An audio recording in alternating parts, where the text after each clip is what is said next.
Now we're recording. Okay. So we're going to go over some resources for networking and talk about some best practices. Now I just have to get my slides to advance. There we go. So we'll start with what is networking.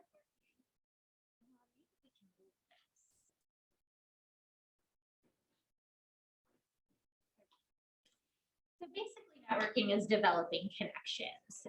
Developing connections for a couple of different reasons: to meet new people, to exchange new ideas, to learn, and to create a beneficial relationship for them. So I think it's important to remember that ideally networking is a two-way street. Hopefully one day these will be your colleagues. So you want to develop good relationships now that you can grow in the future. So why do we network? The first is to cultivate those relationships. The next is to explore options within the healthcare field or within research, wherever your interests lie. And then the third is to gain advice in specific areas based on specialties of interest, whatever that interest area ends up being within your career. There's a couple of additional reasons why we network. Usually people think about networking when they want a job or they want to work for a specific company. Today, I really want to focus on cultivating relationships because ideally you're doing that networking to build those relationships, not just because you want an internship or because you want a job at that.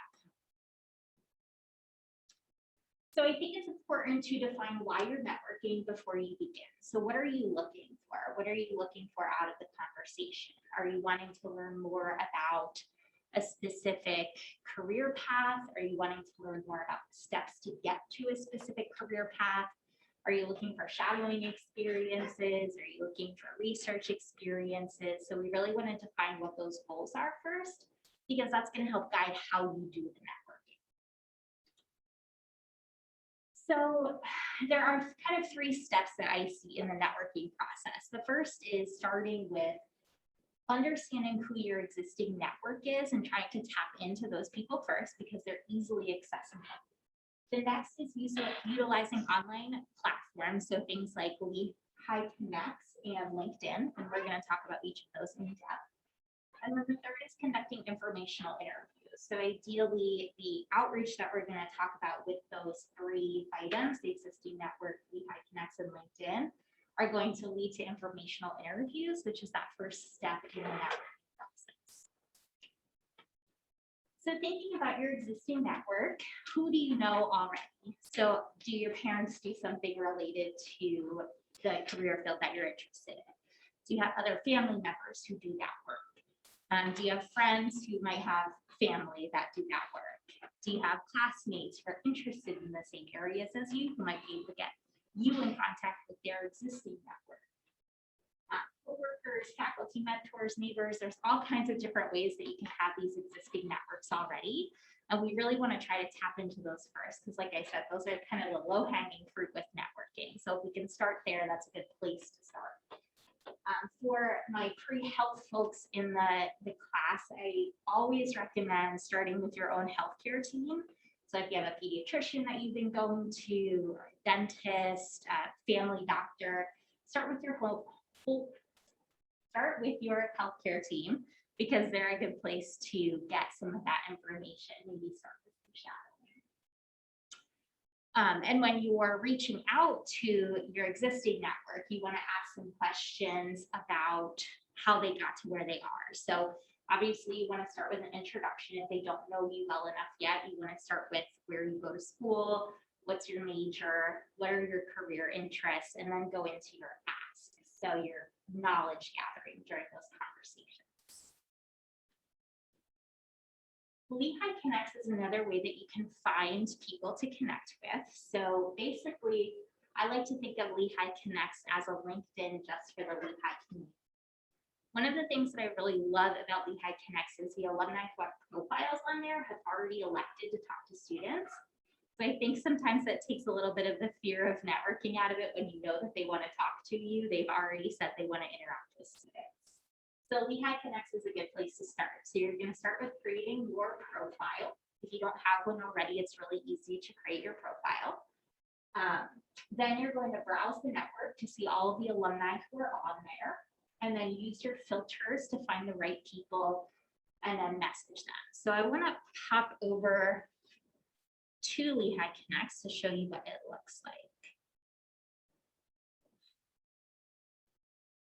I hate when the bar is in the way.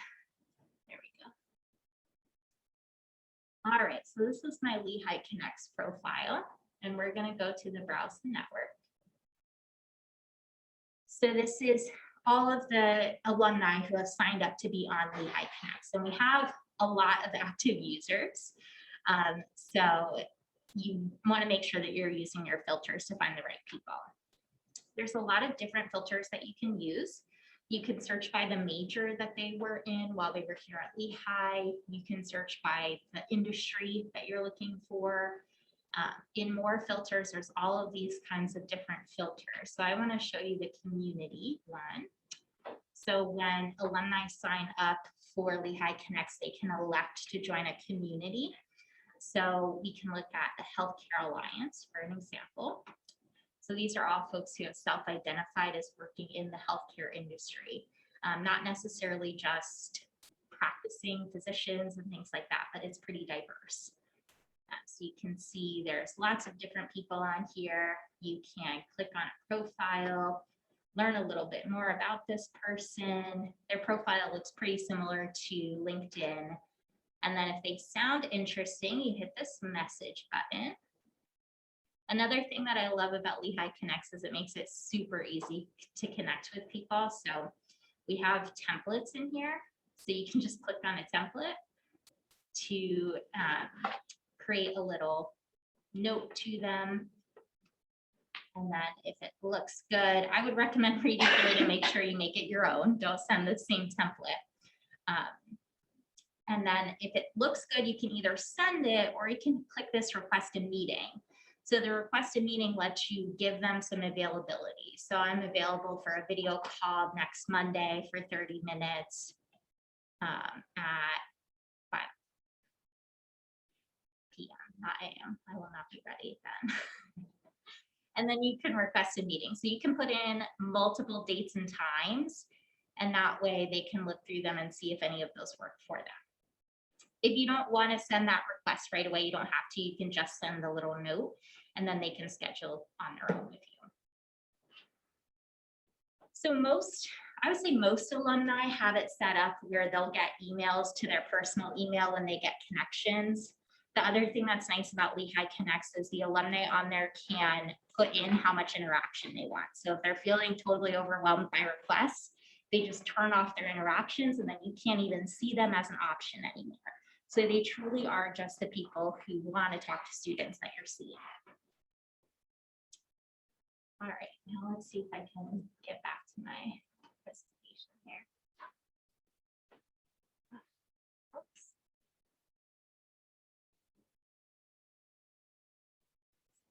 Here we go. All right, let's talk about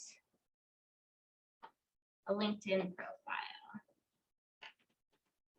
So LinkedIn is the next way that you can connect with alumni, but also anyone. That's kind of the beauty of LinkedIn is you can really connect with anyone who sounds interesting. So it doesn't feel like you're finding enough alumni who are doing work related to what you're interested in. Don't be afraid to just send a connection to anyone. It's important to remember that LinkedIn isn't like other social media sites. So I know when I get a request from someone on Facebook that I don't know, I'm not going to accept them. But with LinkedIn, you can look at their profile. I usually accept people who request to be connected to me on LinkedIn. It's just different. It's social networking versus professional networking. So you want to start your LinkedIn journey with a complete profile. And there's a couple of reasons why a complete profile is important. You're more discoverable when you have a complete profile. And if someone stumbles upon your profile, then they get more information about you. So there's a better chance of them sending you a message or connecting with you if you do have a complete profile. So I just wanted to put some examples up there. LinkedIn says that with a professional photo, you have a 14 times more views than other photos. So Sometimes you'll just see like the outline of the person's head. That's not fun. I almost never accept requests from people who don't have a photo. So we want that photo to be up there, and then ideally it should be a professional photo. Lehigh offers a couple of different ways to get that professional photo. So through the Center for Career and Professional Development, we offer professional photo shoots twice a year, once in the fall semester and once in the spring semester. So we'll have a professional headshot day at the beginning of the spring semester. So if you're interested in getting that professional headshot, you can come to that. That will be advertised on Handshake when we have it organized. So keep an eye out on the events tab. If you can't make it to something like that for a professional photo, don't panic. It doesn't have to be a photo taken by a professional. You could just put on a suit jacket and take a picture in front of a white background, and that would be totally fine.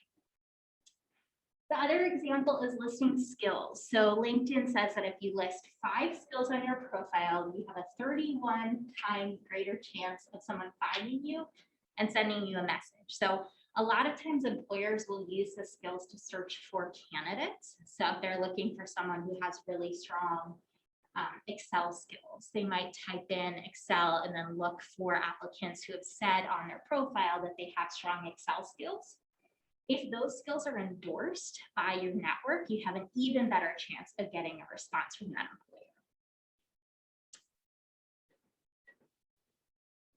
employer. Oh, let's look at the profile. All right. I might need to stop sharing for a second here so I can.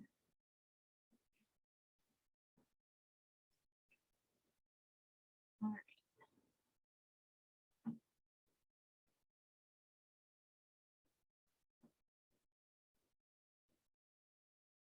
Okay, so this is my LinkedIn profile. So you can see my little professional headshot here. So we can just pop that in there.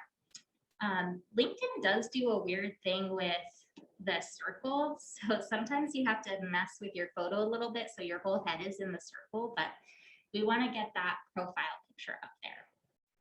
And then you'll have a little description of who you are here. So you can fill that in.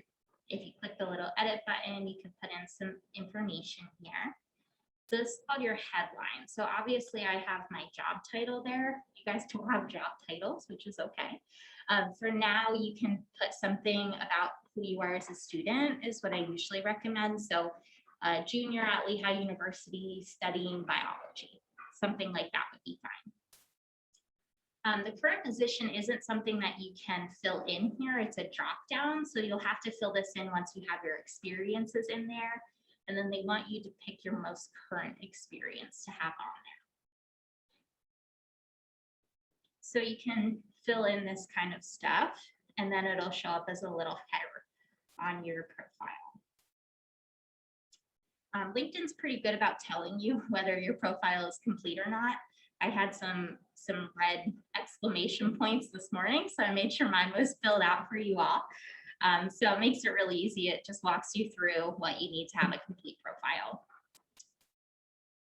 The About Me, pretty similar to the header. So I encourage students to use that About Me section to advertise what they might be looking for.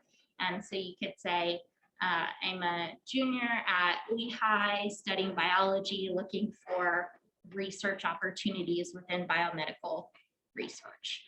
And looking for an internship in pharmaceuticals. So you can put in what you're looking for there, and that helps guide employers. If you're not 100% sure about what you're looking for there, it gets a little bit rocky. You don't want to list a bunch of things that are super different, because that's going to raise some red flags for an employer. But if you have a general idea of what you're looking for, I think it's helpful to have that in the About section. The experience section, this is where you're going to put all of your different experiences. So it goes in chronological order. There's no way that you can mess around with how these are falling, which is sort of frustrating, especially if you've been doing a whole lot of different experiences. But usually I recommend that the LinkedIn is kind of like your master resume, I guess is a good way to put it. So when you use a resume to apply for a position, you're tailoring it to that specific position. So you're picking out experiences that match that position. That's not something that you can really do on LinkedIn. You can pick out positions that feel like they match best with the things that you're applying for. But usually I recommend just putting on everything that's relevant at this point. If you're involved in clubs and organizations, I would still consider it an experience. There is a section all the way at the bottom where you can put organizations, but it does get varied. So if you have a leadership position within an organization, I usually recommend listing it as an experience. And then when you're putting the experience on here, I usually recommend just copying and pasting from your resume. So these are my bullets from my resume that I just copied and pasted into LinkedIn.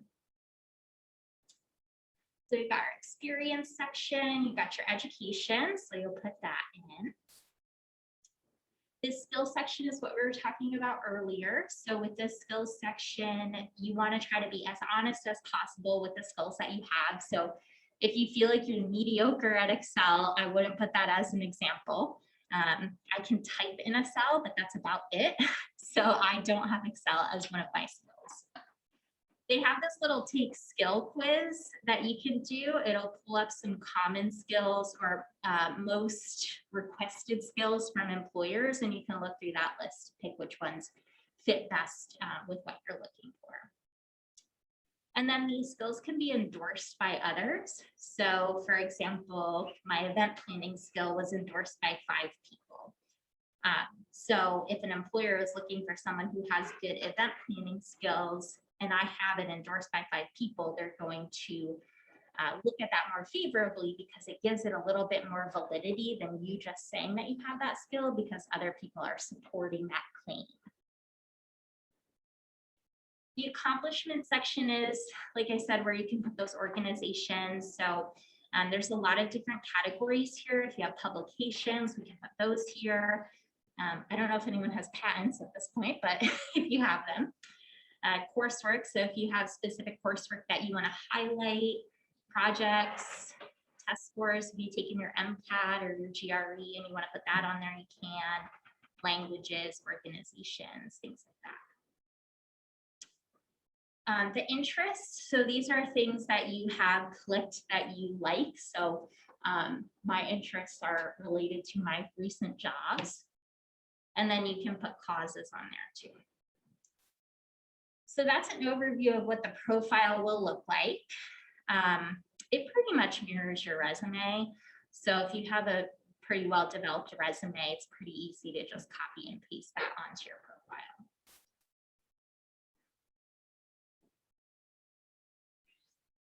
All right, so I'm just gonna keep it, is this okay for you guys to see if I don't put it in percent? Okay, just easier.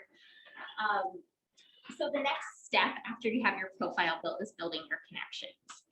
So to build your connections, we want to start with the people that you know. So it's that network of familiarity already.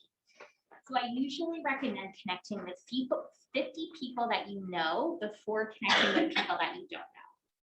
LinkedIn, the algorithm for LinkedIn makes it so that the more connections you have, the easier it is to use LinkedIn for free. So if you have more connections, there are more people that you can connect with. So we'll start with 50 just to get your LinkedIn profile started, and then you can start connecting with some people that you don't know. And it's actually pretty easy to connect with people that you know. So if you go onto LinkedIn and click on My Network, it'll give you suggestions of people that you might know based on your profile. And then the Alumni tab is also helpful for that. So I will, oh gosh, let me see.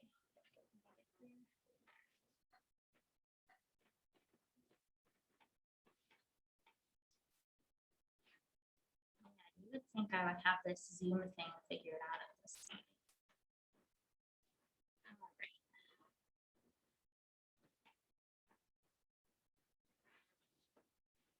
Back to the profile. Okay, so in network,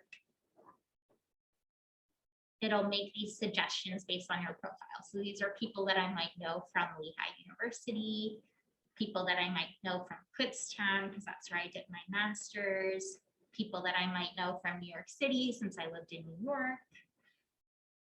Higher education. So it'll make these suggestions based on your profile. So it should make it fairly easy to get to about 50 connections with people that you know. Once we do that, that's when we want to start connecting with some people that you don't know. So if we go to the Lehigh University LinkedIn page, this is where we can search for alumni. So we've got this alumni tab here. And you can search for alumni on here by where they live, where they work, what they do, and what they study. And then you can also put in keywords here. So let's say you're looking for someone who works in R&D. We can put in that keyword, and then you can filter it down by where they live and where they work as well. But you've got all of these people that come up. So let's say that Chimran seems interesting. She works at Regeneron. You'll look at the profile. Looks like they did undergraduate research, did some internships, graduated in 2017, got some licenses on here. So you'll look through the profile and determine if it's someone that sounds interesting to you. And then you'll hit the connect button. And you've got this add a note with your connect. You have an 80% better chance of them connecting with you if you click on the note. The note is essentially your way of explaining to them why you want to connect. So let's pop back to the presentation.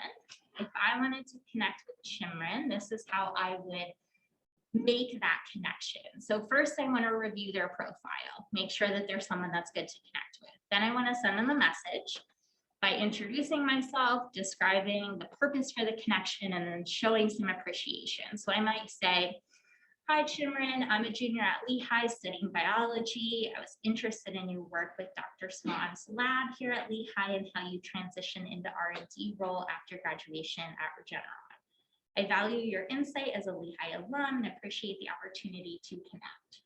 So we're making the intro, we're talking about why we want to connect, and then we're showing appreciation for the connection if they do to it. You only have 300 characters for this message, so you have to keep it short and sweet. You can't get too detailed. And then hopefully, once you send that, they connect with you. Once you're connected, you can send a more formal message through the messenger on LinkedIn, or you can send it to their email. When you're connected with someone on their profile, you can click on contact information and see the email that they signed up for LinkedIn with. I usually recommend sending the message first, see if they get back to you. Not everyone is as savvy with LinkedIn. Like I'm on LinkedIn every day because of my job. Most people are not. So if they don't get back to you right away, don't panic, give them some time. So once you make the connection, what do we do? The first thing is requesting that meeting. So you're going to request a date and time to talk. Be as flexible as possible and give a lot of different options. So give them some workday options. So Monday through Friday, 9 to 5, those options. Give them some night options and some weekend options, because you never know. Some people prefer to do those things over the weekend. I don't want to do work over the weekend. I would prefer to do that during the work week. So everyone's a little bit different. Give them some flexibility. Offer it in a phone call, a video chat, or in person. And usually those meetings are 20 to 30 minutes. So what do you talk about in those meetings? This is the informational interview part of it. So this is where you're learning from them. So ask any questions that you feel like you have related to the position or to the career that they're in. So you can ask about some things that they did during their time here at Lehigh that helps them prepare for their job. I always like to ask people, what's your favorite part of the job and your least favorite part of the job? Because everyone has something that they don't like about their job, and I think that that's really helpful to know. Ask how they got experiences. So you might say to Chimran, I saw that you did research in Dr. Swan's lab. How did you get that? Did you have her in class? Did you do outreach to her? So maybe you can ask some questions about the experiences they had too. And then maybe ask about what advice they have for a pre-graduate study student or a pre-med student. After you've made that connection, you want to make sure that you follow up. So we want to say thank you for your time and your consideration. So send a little thank you email to them. If you're not already connected on LinkedIn, make sure that you connect with them because that's another connection. And then hopefully we want to stay in contact with them. So the easiest way to keep in contact with your network is to provide some updates. So maybe you guys talked about getting some shadowing experience. Once you have the shadowing experience, maybe you want to reach out again and tell them about it. I shadowed a pharmacy tech and it was really interesting to see what they do. So make sure that you're giving those occasional updates so that you can keep in contact with them. You want to make sure that that contact isn't too often. You don't want to overwhelm them with your updates, but maybe, once a semester, send a little update to your connections that felt like they went really well. I always think it's helpful to have an Excel spreadsheet where you keep track of your networking. So if you have a really good conversation with someone, make sure you highlight them as someone that you would send updates to. Sometimes you have conversations with people that just don't go as well. You can't gel with everyone that you talk to, and that's totally okay. But we do want to stay connected with the people that you do feel like you have a good connection with. We have a lot of resources for networking on Handshakes. So if you go to Handshake under the Career Center, there's a resources tab, and we have a bunch of different resources on how to network. In addition to networking, we have just about everything on there, interviewing, resume help, CVs, cover letters, all kinds of different stuff. So if you haven't been on the resources tab on Handshake, I highly recommend checking it out. The other thing I want to point out is Career Lab. So we have Career Lab Monday through Friday from 11 a.m. to 4 p.m. Someone is always there to talk to a student. I'm usually there on Mondays, and you can just stop right in. So you don't need an appointment for that. They're open drop-in hours, and you can ask questions about just about anything. If it is pre-health, pre-law, or pre-graduate study related, I can help you on Mondays. All right, questions. I did that well, no questions? Any questions unrelated to networking that you want to ask? Doesn't have to be networking related. All right. Great, well, thank you for having me. I'll stick around in case you do have questions that you don't want to ask in front of the group. Yeah, it's only 5:30, so if anyone wants like one-on-one help with that. Yeah, I can take a look at LinkedIn profiles or answer registration questions. I did a lot of that today.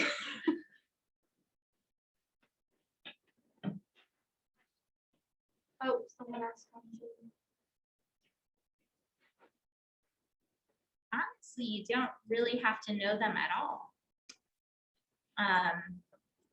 So you can do some cold outreach. Cold outreach is when you just reach out to someone that you don't know and introduce who you are and then ask for a connection. Most people like to talk about themselves, honestly. So if you reach out and say, I really want to learn more about what you do or how you got to where you are, usually people are pretty perceptive to that. So I don't know, every request I've gotten for an informational interview, I'm like, yes, you want to learn about how I got to where I am? Sure, I'll talk to you. So most people are pretty open to that. So don't be afraid of that cold email. The worst that's going to happen is they don't respond to you, and then you just move on to another connection.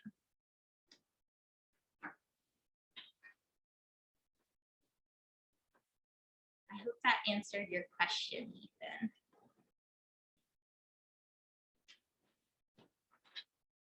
If you were to visit a grad program, like physically visit the campus, what are some appropriate questions to ask, like heads of departments, professors that are part of that program? Yeah, so I don't really know that there are inappropriate questions other than like, am I going to get in? Because obviously you don't want to pressure them like that. But I think that it's important to remember that things like that are a two-way street. So it's just like an interview. You want to get as much out of it as they want to get out of right? And so with a visit like that, I think it's really important to really evaluate what you need to know about a program before going and ask questions related to that. So if it's like a PhD, something like that, where you're going to be there for a long time, ask some questions about the community, ask some questions about what it's like to live there, and ask some questions about resources available on campus. One thing that I didn't learn until I was a graduate student was that graduate students versus undergrads do not have the same support on campus. So for example, not every career center supports graduate students. That was the case at my previous institution. When I was at Cornell, the graduate students did not have access to our office. So if you don't have that support, where are you going to get it? So asking questions like that is really important to see what kind of support you have on campus. If you have questions about like clubs and organizations, demonstrate that you did research too. So show them that you came with well thought out questions about the program and how you're going to fit in there. Does that help? Yeah. Other questions? Are you guys mostly thinking about graduate school or any pre-health students? Pre-health, okay.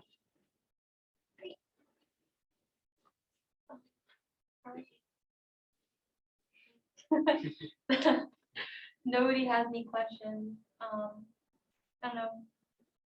I can stick around, Autumn can probably stick around Yeah. for 10, 15 minutes. Do you guys want to come up after? Yeah. I mean, you might have questions that you don't want to ask in front of the entire group, which is totally fine. And if you're on Zoom and you have specific questions, you can just private message the host and I'll answer them for you. If you don't have any questions, feel free to go now. Nice seeing you guys. Guys, Thank you. look at this shirt and tell me You it's guys are not both wearing gorgeous. them. If you want one, it's $20. But some of that goes to Lehigh Valley.